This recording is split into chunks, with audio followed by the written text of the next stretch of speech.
Hi, how are ya? So this is part 2 of my fibromyalgia story. In part 1, I went through my childhood, teenage years, and adult years leading up to my diagnosis. In this part, I'm starting from where I left off at the rheumatologist who diagnosed me. So that's what I'd like to talk about today.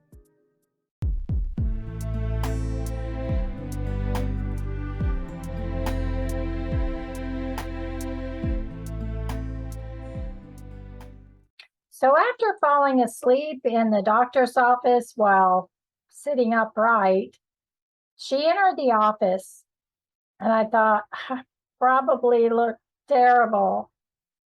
I felt exhausted. So she did all the tests that rheumatologists do to rule out everything else. And the second visit, I got my answer. It was fibromyalgia.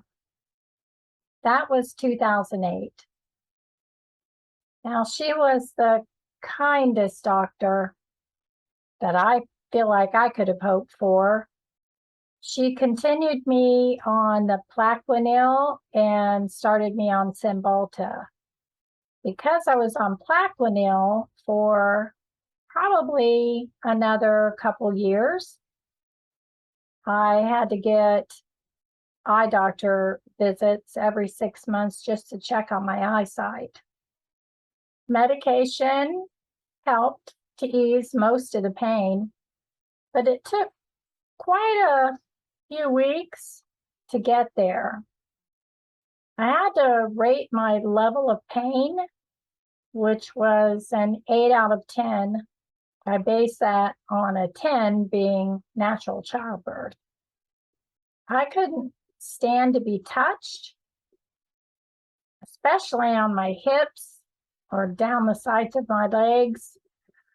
So I used a pillow between my hips and legs and my puppies and on my lap if they wanted to get on my lap. Over time, though, I did go down to a 4, then a 3, and then it's always fluctuated between a 2 and a 3 since then. And I hear from most of you saying that your medication doesn't take all of your pain away either. But because of the lowered pain, the amount of pain that I was experiencing, and still do, became more manageable. But I wasn't up to par, and I was scared. And the fear of moving for me was very real. And I think that's because when you move, it hurts. So I was just frightened of it.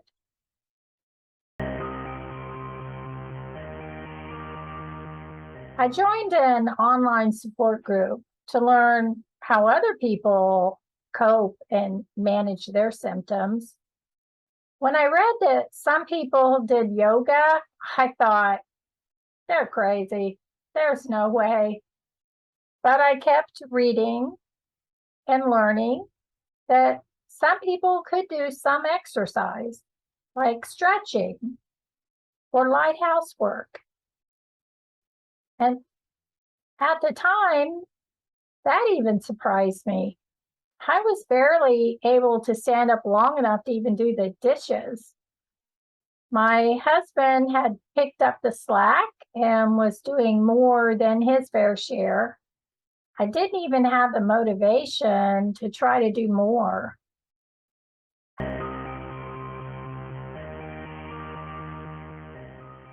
think I got stuck in a rut of self-pity, and I wondered, didn't anyone see how traumatized I was by this illness?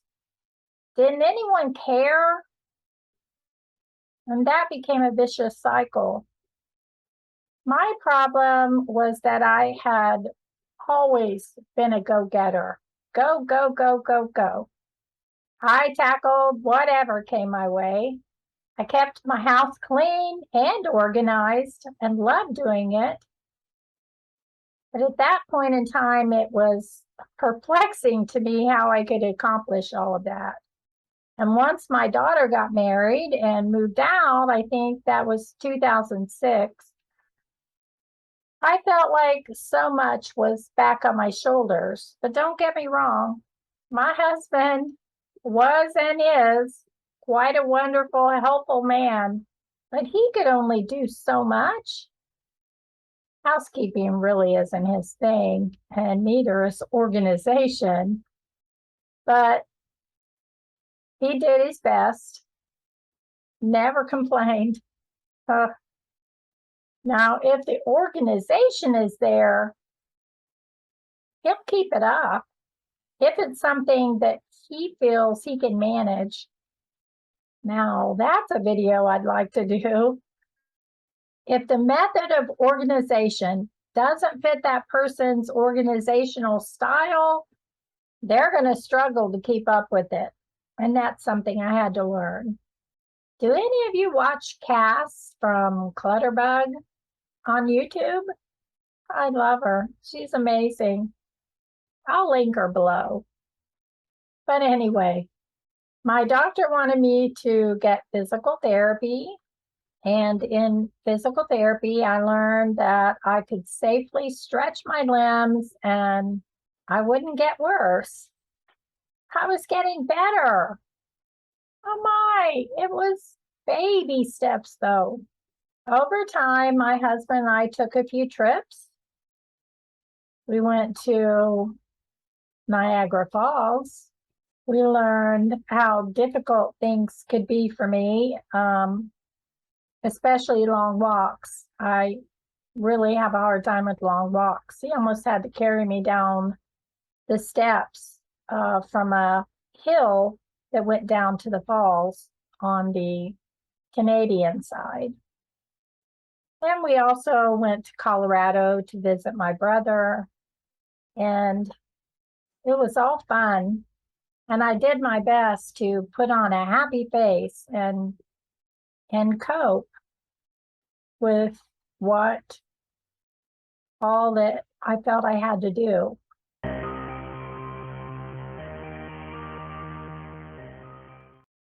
In 2013, I went back to college to get my Ph.D. in psychology. That was an enlightening period. I still wasn't very active. I gained weight, and excess weight can be a problem. I learned a lot about fibromyalgia, what the current theories were at that time. And as you know, things change and evolve. I was diagnosed with GERD, then severe obstructive sleep apnea.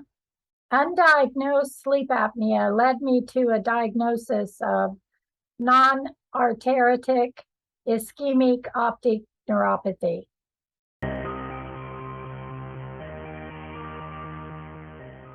And I have permanent vision loss in a portion of my right eye.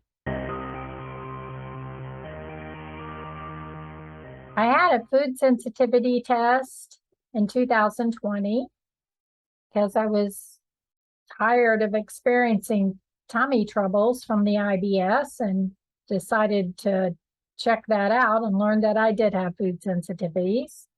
And just this February of 2022, I retired at the age of 62. I found that my videos are healing for me in so many ways. I hope that comes across. I love your suggestions, and I hope that you'll post them below. I do read them. Over the course of getting my PhD, I learned so much. But research is constantly changing, and new information is always being released. So that's the purpose of this channel, is to share what I learned along the way, to bring light to our darkness and help us on this journey called life, so that we can be our best self. I'm on a new journey of discovering what I'm capable of and what my limits are. I've learned that a lack of activity is worse for me. And of course, too much is too much. I'd love hearing from you. We live in what feels like an isolating world. So I need this too. Right now, I'm out of Neurontin because I decided to stop seeing my pain doctor. So he didn't refill my prescription, and that's fine. I thought maybe I could wait until August 9th to see my family doctor to get a new prescription of it. But I'm waking up with pain and I'm tossing and turning. My hips are bothering me again, all that fun stuff. So I reached out with a message to my doctor's office, and I'm hoping they'll fill it in the next day. All of this reminds me how important it is to stretch and move, because even just sitting here for too long is troublesome for me, and I have to get up and stretch and move, take a break. I'm getting my house slowly reorganized. It's something that we have to keep up with, all the time, or it gets out of hand. So I'm feeling better about where my house is. I still need to work on paper clutter. I have a bedroom that is our junk room and used for storing stuff. It's driving me crazy. I just haven't had the energy or motivation to tackle that, but I will eventually. My daughter and her children helped me in the other spare bedroom, getting stuff out of there, donated and thrown out. So that room is looking much better. It's not there yet, but it's a world of difference. I'm still off the sugar, and I've lost weight, like 16 pounds, which is totally amazing to me because it's just sugar in my head. It's how I think. It's just sugar. But I knew sugar was a problem with my A1C, and diabetes runs in our family. So it was time to just remove it. So that's what I've done. Not eating bread either. I don't know if I'll stick to that, but that's where I'm at right now. I don't believe I have a gluten sensitivity or gluten allergy or anything like that. It's just an easy thing for me to remove and not eat those calories. I just wrap, for instance, like a hamburger, I wrap lettuce around it, and I actually love it. Probably more than putting bread on it. So physically, where am I at right now? Well, I have to tell you, so much better than I was in 2008. As I said, my hips are bothering me. I do still always have it in my neck and shoulders, my wrists, hands, feet, but it's manageable. I just know I'll feel better once I get back on the medication. But without the Neurontin, I'm finding myself on occasion kind of snapping at my husband. Pain can affect our emotions and our temperament.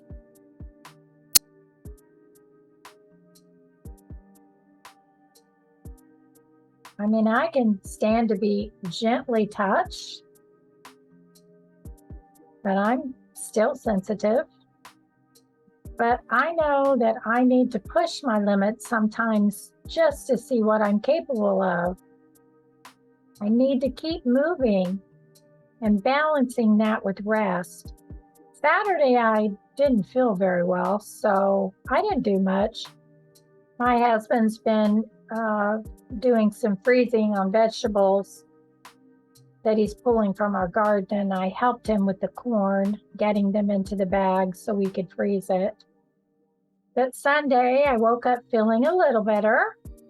I knew that I had to get laundry done. I did that. And Tesla threw up on the bed, so I had to wash our bed sheets and comfort her.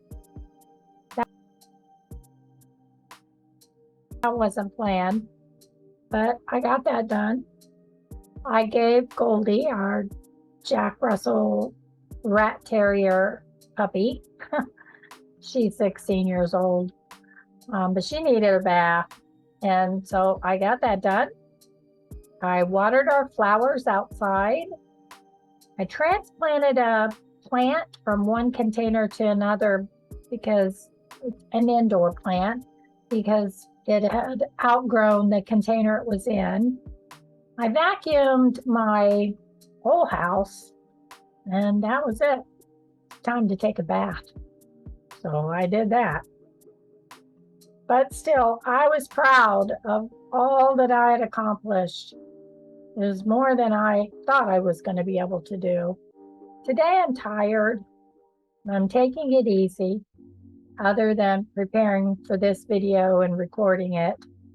I still have to take breaks and stretch while doing this too, especially for my hips. And most importantly, I hope that you are learning and growing along with me.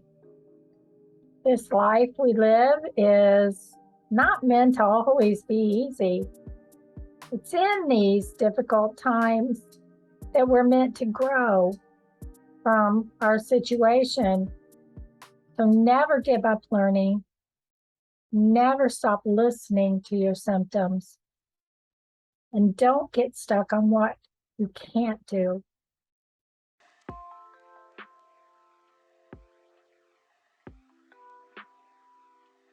I send you gentle hugs and support. Love you.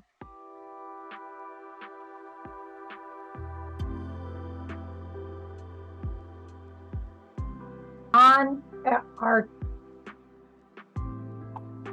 under